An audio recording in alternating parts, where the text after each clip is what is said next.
right, let's start with a big question. If you could only choose one, would you rather be universally loved or undeniably respected? It sounds simple, doesn't it? It sounds like something from a bad corporate retreat, but the answer, the real answer, holds the key to being effective in pretty much every part of your life. We're talking the boardroom, your family, your friendships, everything. It is the ultimate leadership dilemma.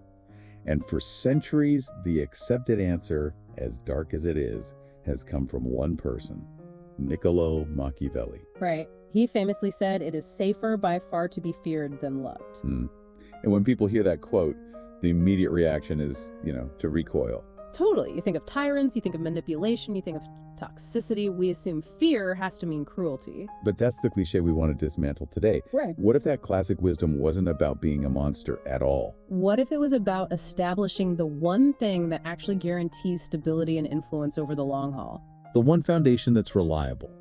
And that foundation is built on something very specific. Crystal clear, predictable consequence. Exactly. And welcome to Unspoken Rules, the deep dive where we decode the hidden dynamics of power and influence. Today, we're going far beyond the high school summary of The Prince. We really did. We dove into a whole stack of sources. We've got the classic Renaissance political philosophy, of course, but we've also brought in modern organizational psychology, HR analysis, and some pretty high-level leadership studies. Our mission today is to strip away all the centuries of misinterpretation and, ethically reinterpret this ancient wisdom for the 21st century. We want to find the unspoken rule of maintaining true authority and respect in any context you care about. And this isn't about manipulation. It's about mastering the unavoidable dynamics of human nature. So the ultimate unspoken rule we found, the one that echoed across 500 years of thought, is really this. Affection is fleeting, but consequence is reliable. And we're going to unpack exactly how to translate that idea of strategic consequence into genuine, unshakable respect. Without ever becoming that toxic, abusive leader everyone is secretly hoping will fail. Okay, so to really get this, we have to start at the source. We have to understand the world that created this idea. Machiavelli wasn't, just some philosopher in an ivory tower. Not at all. He was a profound realist, and he was operating in one of the most politically chaotic periods in history. To even get to a place where you choose fear over love, you have to have a pretty deep skepticism about people, right? A profound skepticism. He read The Prince in 1513. This was right after he'd been kicked out of his job in the Florentine government.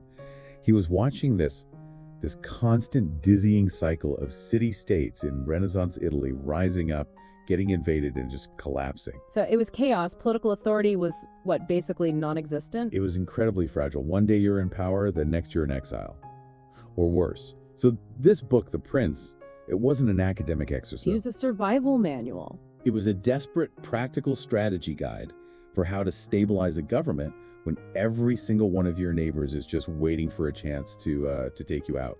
Yeah. Metaphorically and often very literally. And that survival instinct, that realism, that's what sets him apart from the philosophers who came before him. Oh, absolutely. That's the core contrast. Yeah. If you look at the idealists, Plato, Aristotle, even Cicero, they were all about leadership through the lens of moral virtue, justice, how a leader should behave in a perfect world. In an ideal republic. Exactly. Machiavelli looked at the broken, messy reality around him and just said, that doesn't work. Idealist utopias fail the moment they face a real-world test. They just don't have the resilience to survive hardship or, more importantly, betrayal. So he basically threw out morality for utility. He shifted the focus entirely, and in doing that, he had to completely redefine what virtue even means for a leader. And we have to be careful here because the Italian word he uses is virtù, which we hear as virtue, and we think, being a good person, moral goodness. But for Machiavelli, virtù was something much more potent. It was strategic competence. It was courage, determination, and above all else, the ability to adapt instantly to changing conditions. So a leader with virtù wasn't necessarily a nice guy. He was an effective guy. He had the strength and the skill to do whatever was necessary to keep the state stable and achieve its goals. So if being kind and generous worked in a particular situation to keep the state secure, great. That was virtù. Yes. But if swift, decisive, even harsh action was what was needed to prevent a collapse, then that was the superior choice. Because it was pragmatic. It achieved the number one goal, which was survival. It was a results-only metric. Precisely. And this leads us straight to the foundation of his whole argument for fear. His deeply cynical, but you have to admit, consistent view of human nature. This is where he really lets loose, isn't it? His whole strategy is built on this inconvenient truth that people are, at their core, reliably self-interested. He does not mince words. The famous list of human qualities he operates from is, well, it's brutal. Men are ungrateful, fickle, false, cowardly, and covetous. That's his starting point, his operating system for humanity. He had to assume the worst, because you can't build stability on something as fleeting as good feelings. He knew that any leader is constantly surrounded by people professing loyalty and affection. But only as long as it benefits them. Exactly. He writes that men are entirely yours as long as you succeed and the time to need them is far off. But the second things get difficult, that affection, that love, it's gone. Poof. Because love is just an emotion. It's a link of obligation, which is broken at every opportunity for their advantage. Love is conditional. It's fickle. It can get bored, it can be tempted by a better offer, and it absolutely vanishes in a real crisis. And that's why he chooses fear. But we have to be really, really clear about what he means by fear. Yes. Let's update the term. The fear he's advocating for is grounded in consequence.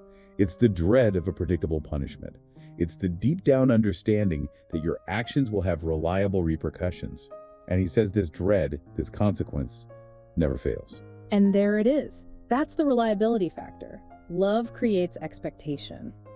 The hope that the leader will keep being kind, keep delivering good things, which can curl into resentment the moment times get tough. Whereas fear, or let's call it respect for consequence, creates stability. Because everyone understands the rules of the game. They understand the risks of betrayal, of disobedience, of crossing a line. It commands attention. So if we translate this into a modern office, the leader who relies only on being liked is just constantly chasing approval. They're giving away perks. They're avoiding tough conversations. Right. But the leader who uses strategic consequence, they establish a system where everyone knows that the company's rules or the team's standards are the ultimate authority. And those standards will be enforced consistently, calmly. Okay, but this is the absolute crucial turning point. This is the part people always miss. We are not talking about being a tyrant. We're not talking about abusive management. No. The moment that fear tips over into hatred, the entire power structure is finished. A leader must be respected, even feared, but must never be hated. Hatred is the poison pill. It is. It moves your followers from, cautiously respecting the rules to actively plotting against you. It's collective resistance. It's the desire for revenge. Hatred comes from a sense of bitterness, a perceived injustice. Not from respect. No, it's the feeling of a deep personal injury. That's what motivates people to seek the elimination of the leader. And he was so specific about how to avoid this. He gives 2 non-negotiable rules, 2 triggers a leader must never, ever pull. He does. The first is, do not seize your subject's property. The second is, do not violate their personal dignity. Let's stick with the property one for a second because it is so powerful and so modern. Yeah. He has that famous line. Oh, it's an incredible insight. He says that men more quickly forget the final outcome of their father than the loss of their patrimony. Which means they'll get over the loss of a parent faster than they'll get over losing their inheritance. It's a harsh, cynical observation, but it's about the depth of that wound. The material loss, the attack on their economic security, it just hits deeper and lasts longer than even a devastating personal grief. It's a brutal assessment of human priorities. Back then, property was land and gold. How does that translate to today's world? The modern office. It translates into any perceived attack on an individual's financial or professional security. Think about it. Unfair compensation. An arbitrary pay cut, a bonus that was promised and then suddenly withdrawn without a clear reason. Or what about what the research calls psychological ownership? Yes, that's the modern patrimony. If an employee pours their heart and soul, their skills, their time, their creativity into developing an idea or a project or a new system, that becomes their professional property. It's their baby. It is. And if management then ignores that idea, or worse, takes credit for it, or just fails to give them the attribution for its success, that's a violation, a deep one. You've stolen the fruit of their labor. Exactly. Yeah. And that creates a lasting, bitter resentment that will never go away. Machiavelli's point is timeless. People will fiercely protect their material and professional security, and violating it is the fastest way to turn respect into pure hatred. And the second trigger, violating personal dignity, is just as critical. This is all about respecting boundaries. This is where authoritarian leaders, the bad kind, always fail. They interfere too much in an employee's private life. They demand personal time. They fail to protect someone's dignity during a disciplinary process. Right, they make it feel like a personal humiliation and not a justified consequence. Yes. Machiavelli insists that if some kind of disciplinary action is necessary, it has to be done with proper justification and obvious reason. It can't look arbitrary or cruel. That procedural fairness is what keeps it strategic. It's not personal. It communicates the system is fair and you violated the system's rules. Right. It avoids making the individual feel like they were personally targeted. It's the difference between a manager screaming, "You're incompetent, I can't stand you, you're fired," which is all about hatred, and a manager saying calmly, "Your performance over the last quarter has not met the documented standards we both agreed on. As a result, the consequence outlined in the company policy has to be enforced." One is an emotional attack. The other is an unavoidable, logical outcome. So in the end, Machiavelli's choice of fear isn't a call to be a sadist, it's a pragmatic calculation. Strategic consequence respect built on competence and clear boundaries is durable. Affection isn't. But that durability is instantly gone the second you attack someone's economic security or their personal dignity, because that's what breeds hatred. And hatred is what leads to retribution. So we've got the historical and psychological foundation down. Machiavelli says people are fickle, love fails. Now let's pull this idea straight into the modern office and talk about the very specific danger of the likable leader. This is the psychological trap of seeking approval. And it so often backfires spectacularly. Right. Let's be clear. Being a genuinely kind, warm, generous person, those are great leadership traits. We're not arguing against that. No, absolutely not. But the need to be liked, the neurosis of needing everyone's approval, that is a completely different mechanism. It's driven by insecurity. And that insecurity forces a leader to sacrifice their convictions or avoid necessary hard choices, all in exchange for, superficial popularity. You stop being a decision maker and you become a people pleaser. And the team feels that instantly. They see that sacrifice, and it signals a lack of internal strength. Our sources talked about this kind of primitive social law that's still wired into us. The psychology of admiring strength and, on some level, quietly rejecting perceived weakness. So when you're trying too hard to be the good person, constantly trying to be adored by everyone, it can actually lower their respect for you. It can, because the team senses that your focus has shifted. It's no longer on their collective success, it's on your own social standing. They see that your primary goal is to avoid conflict, and they lose confidence. They start to, test the boundaries. Let's use an analogy. Imagine a CEO of a company. And they have a superstar executive. This guy is charismatic, everyone loves him, he's the life of the party. But his department is clearly measurably underperforming. The numbers don't lie. The numbers don't lie. A people-pleasing CEO will avoid the necessary, logical, disciplinary action. Why? Because they don't want to hurt the superstar's feelings. Or worse, they're afraid that the superstar's popularity might turn against them inside the company. That's the emotional decision winning out over the prudent, strategic one. And what about the other 99 employees who are watching this happen, the ones who are actually performing? They lose all faith in the CEO's judgment. They start thinking, well, if performance doesn't actually matter here, why am I working so hard? And that weak leadership just creates this cascade of negative consequences. The first one is obvious: weak boundaries, disciplinary decay. Because the leader craves that affection, they start tolerating slippage. A missed deadline here, a sloppy report there. They avoid those difficult, necessary conversations. And it doesn't create a happy, relaxed team. It does the opposite. It destroys the team's discipline, and it tanks the leader's credibility. This is the core of what we call the good person dilemma. If you are unwilling to hold people accountable because you want to be their friend first, you are actively harming the entire team. Because the high performers, the reliable people, they're the ones left picking up the slack for the underperformers you're protecting. And that's where the deep resentment starts to build. Our sources actually listed some very specific triggers for employee resentment, and they tie right back to Machiavelli's ideas of property and dignity. What's the first one? The first is that employees deeply resent management when they feel like slaves. And slave here doesn't mean, well, it means feeling like the company has total control over your time, your space, your actions. Exactly. It's excessive micromanagement that goes way beyond what's needed for the job.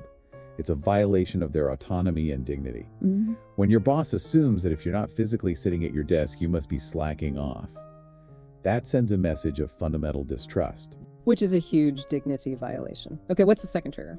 The second is when they feel undervalued or subject to arbitrary whims, broken promises, unfair application of policies. So if a leader makes an offhand comment like, yeah, you're definitely in line for that promotion, and then just never follows through, no explanation. That's a massive trigger. It signals that the leader is fickle, unreliable. Their word means nothing. And what's the worst one?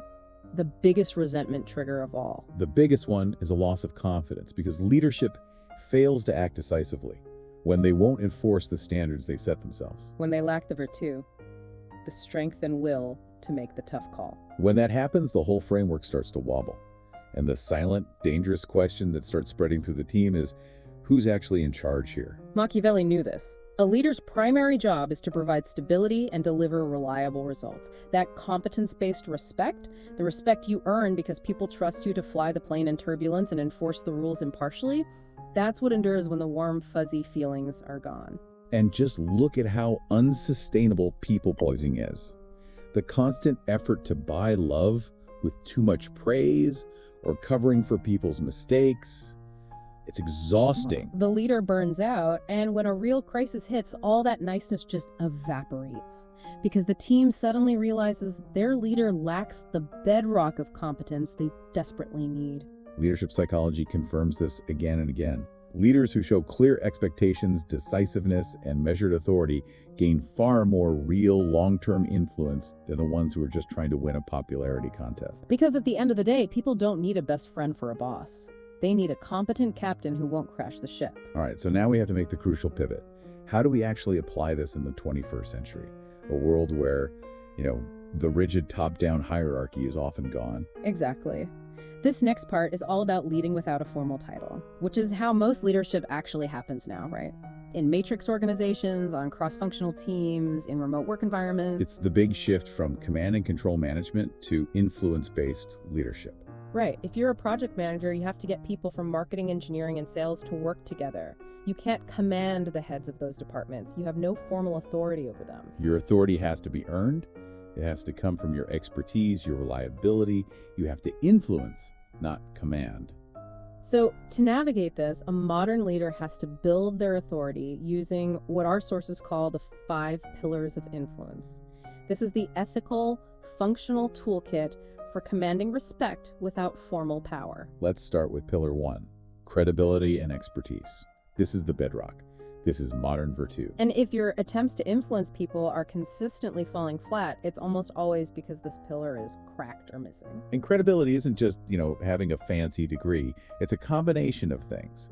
It's technical competence, yes, but it's also a proven track record of getting results. It's being absolutely reliable, and it's authenticity. You have to become the person that others naturally turn to for guidance because they know, from experience, that your judgment is sound. The research on this is overwhelming.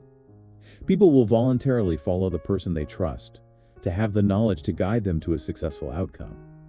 But the key is not to hoard that knowledge. Yes. You can't be the expert who keeps all the secrets. Exactly. You have to share your knowledge generously.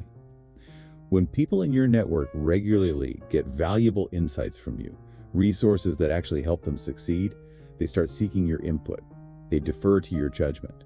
That's how you build authority based on delivering value. Okay, pillar 2 is relationship building. We touched on this, but it's worth expanding. In a world with weak formal authority, the quality of your connections is everything. But again, this isn't about being everyone's best friend. It's not about being the most liked. It's about strategic alignment. What does that mean exactly? The most effective influencers understand that influence is fundamentally about reciprocity. It's about serving other people's interests while you also advance the shared objective. So you have to invest the time to really understand what motivates your colleagues, what are their challenges, what are their goals. You have to. It requires high-level, active listening. It requires demonstrating genuine empathy for where they're coming from. It also means you have to map the informal power structures, right? The shadow orb chart. Yes. Yeah. You have to figure out who the real influencers are. It might not be the person with the big title. It might be the senior analyst who has been there for 20 years and everyone trusts. And building a real relationship with that person, that node of influence, is critical if you want to get anything done. Absolutely. Okay. Pillar 3 is emotional intelligence. This is the operating system for everything else we're talking about. Self-awareness, self-regulation, empathy, social skills. It's all currency. If you don't have formal authority, your emotional reactions are under a much bigger microscope. A much bigger one. If you react with volatility or anger, or you get defensive under pressure, your peers and stakeholders can just choose to disengage. They can just ignore you or wait for you to calm down. They don't have to listen. And emotions are contagious, right? They flow outward from the leader, even an informal one. Very contagious. High emotional intelligence allows you to connect authentically, to manage conflict constructively. It allows you to tailor your approach to different personalities. And that inspires voluntary commitment, not forced compliance. A calm, measured response in the face of chaos is a demonstration of strength. That's the modern iron will. Okay, on to pillar 4. Influence and persuasion, mastering the techniques beyond just giving orders. Our sources list a few core strategies here. The first is the most obvious: rational persuasion. You use logic, facts, evidence, data. This is essential, especially with analytically minded people or in data-driven cultures. But data alone doesn't move people, does it? It often doesn't. That's why you have to pair it with the second strategy, inspirational appeals. You have to connect the data to a larger vision, a purpose. You have to show people how their little piece of the puzzle matters in the grand scheme of things, how it affects the customer or the company's mission. When you do that, people offer up what's called discretionary commitment. They go above and beyond because they want to, not because they have to. And the third strategy is consultation. This one gets overlooked a lot. It's hugely effective. You have to involve other people in the decision-making process. Yeah. When people feel like their voice was genuinely heard and their expertise was valued before the final call was made, they develop a sense of ownership over the outcome. Even if the final decision wasn't exactly what they wanted. Even then, they feel respected and they'll support the plan. And the final pillar, pillar 5, is coalition building. This is the big one. You can't drive major change alone. You can't rely on just one-to-one influence. You need critical mass. You need allies. A coalition is about creating networks of aligned stakeholders who are all in it for a mutual benefit. This is absolutely crucial for anyone, like a project manager or a change agent, who doesn't have direct command authority. And building that coalition requires, a pretty deep understanding of organizational politics. It does. You have to understand that different departments have different interests. Marketing wants to move fast. Engineering wants stability. Finance wants to cut costs. And your job is to find the overlap, the win-win that gets them all on the same page. Exactly. You have to become a facilitator who can get those diverse voices to reach a consensus. And tying all 5 of these pillars together is the big principle of reciprocity, the idea of building up influence capital. This is what makes your influence durable over time. When you offer help or support, or you show your knowledge, or you solve a problem that wasn't technically yours to solve. And you do it without expecting anything immediately in return. You're making a deposit in a psychological bank account of goodwill. And that capital you can draw on it later, when you're the one who needs help or cooperation, or you need someone to back your big idea. It's about building a genuine, non-manipulative reputation as someone who consistently adds value to others. That is the fastest path to earning real authority that's based on respect, not just a title on an org chart. Okay, this brings us to a really crucial modern distinction, one that clarifies how Machiavelli's philosophy should never be applied in the negative sense. The terms authoritarian and authoritative. They sound almost identical, but they represent 2 radically different ways of managing power and respect. This is the difference between toxic fear and strategic respect. It's the false twin dilemma. They sound alike, but they're polar opposites in practice. So let's break down authoritarian first. This is the bad one. This is the bad one. The authoritarian leader relies on strict top-down control. Compliance is enforced through the fear of retribution. Decision-making is all centralized. Subordinates are expected to follow instructions without question. There's no tolerance for dissent or creative disagreement. The whole focus is just on compliance, and it's driven by the employee's fear of being criticized or punished. Now, in the very short term, this can work. Like in a crisis. Exactly, a military unit in combat, a surgical team in the OR. In those situations, you need clear, fast, top-down decisions. But the long-term cost of that style is just immense. It's completely unsustainable. It is. It absolutely destroys psychological safety. It stifles all creativity and innovation. It leads to massive stress, burnout, and of course, chronic high turnover. And the red flags of an authoritarian leader are pretty clear, right? They micromanage every single detail, they ignore all employee feedback, and crucially, they publicly criticize people for their mistakes. And that right there, that public criticism, that's a direct breach of Machiavelli's hatred trigger. You're destroying their dignity in front of their peers. Okay, now let's contrast that with the good twin, the authoritative leader, the respected visionary. This is the ethical, functional translation of Machiavellian stability. The authoritative leader sets clear, high expectations and firm boundaries, yes, but they combine that with warmth, open communication, and genuine emotional availability. So they're firm, they're consistent, but they are never abusive. Never. The core philosophy is all about balance. They provide structure and guidance, but they also give people the right amount of autonomy. They actively encourage input and collaboration. It's a come with me, here's the vision, here's the path approach. Instead of a do this or else command, they build trust. They build intrinsic motivation. And that's the key to getting high-level engagement and adaptability from your team. This distinction is just. It's essential for mastering what our sources call the calm edge of power. I love that phrase. Me too. Yeah. The modern mandate for a leader to be feared or respected translates into leading with an iron will wrapped in calm, measured authority. It's about operationalizing respect through absolute consistency. Consistency is everything. A respected leader has to set clear boundaries, they have to mean exactly what they say, and they have to follow through on consequences. Calmly, deliberately. You cannot bluff. If you bluff, if you make empty threats, or you fail to enforce your own standards, your credibility is gone. Instantly. And credibility is the lifeblood of authority. The goal is to always separate that strategic respect from personal hatred. You do that by making sure the fear is rooted in a predictable consequence, in the fairness of the system, not in personal humiliation or some arbitrary abuse of power. Right. You quietly reward loyalty and competence. You focus on people's actions. You're not trying to buy love with favors. The focus is always on the results, delivered ethically and consistently. And this brings us to the ultimate balancing act for creating truly high-performing, resilient teams. It's the intersection of two things that people think are opposites: psychological safety and accountability. People get this wrong all the time. They think, well, if I create a safe environment, I can't hold people to high standards. But all the research, all our sources, they're crystal clear. These two are not in conflict. They're essential partners. Let's define psychological safety. It means people on your team feel comfortable admitting mistakes. They feel comfortable owning up to an error.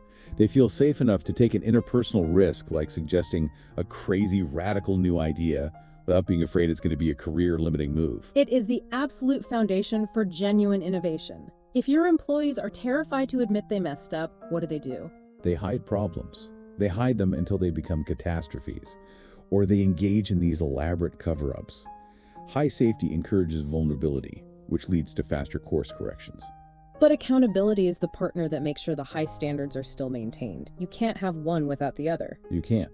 Because people need to know what's expected of them, and they need to feel like everyone else is pulling their weight. The magic, the balance, is all in the leader's response when something goes wrong. The response protocol to failure. Exactly. When a mistake happens, the authoritarian leader immediately asks, "Whose fault is this?" Or, "How could you let this happen?" Which just triggers a defensive shutdown response. Of course. But the authoritative leader, who's focused on safety and learning, leads with a productive response. Something like, "Okay, thanks for bringing this to my attention. This is a valuable insight. Now, how can we help you get back to the standard?" Right. Or even better, how do we fix the system that allowed this mistake to happen in the first place? So you frame mistakes as learning opportunities. A chance to fix a broken process, not a test of an individual's competence that they just failed. You always assume the failure is systemic first. Hmm. You look to fix the process before you blame the person. Now, if a person repeatedly breaks the rules after they've been clearly established and reinforced, then it becomes a person problem. And then it requires a consequence. A consequence that is enforced calmly and predictably, as we've said. The overall message from the leader should always be this: our success is completely linked. I cannot succeed unless you succeed. That mutual understanding is what allows a leader to be firm and authoritative while also maintaining genuine psychological safety. That's how you earn deep professional respect, the kind that never fails. So let's bring this entire deep dive full circle. We started with Machiavelli's pretty harsh and pragmatic assessment from 500 years ago. Love is volatile, but fear, or as we're calling it, strategic consequence, is reliable. And what we found really is that his assessment still holds true. As long as we update the definitions, we have to move from sadism to strategy. Right. The central unspoken rule here seems to be that while being loved is nice, it's the icing on the cake. The resilient, long-term foundation for stability is something else. It is. Whether you're managing a global corporation or just setting some hard boundaries with your friends, the foundation is unwavering respect. And that respect is built on two things: demonstrable competence and predictable consequences. The respected leader is the one who delivers results, who maintains stability, who enforces the standards, even when they have to make hard, unpopular decisions. They might not be universally adored, but they are trusted. Trusted to steer the ship competently and fairly. Which brings us back to that Machiavellian advice about avoiding hatred. There's one last really powerful implication there for modern leadership. He noted that small offenses are often avenged, but severe ones cannot be. He essentially says that if you have to impose a consequence, it needs to be so complete and so strategically sound that it obviates any fear of revenge. Which, in modern terms, means that if you have to make a really difficult change, a painful layoff, a major pivot for the company, even enforcing a hard personal boundary, you have to execute it with total competence. With absolute clarity and procedural fairness. You have to do it so well that the only possible reaction from the people involved is a kind of respectful acceptance of the new reality. It shouldn't spark bitterness or secret plotting. No. Yeah. It should spark a grudging recognition that the decision, as hard as it was necessary, that it was strategically sound, that it was executed with measured, calm authority. That is the difference between stumbling into chaos and using intentional strength to maintain order. You have just unlocked a fundamental 5-century-old law of human power dynamics.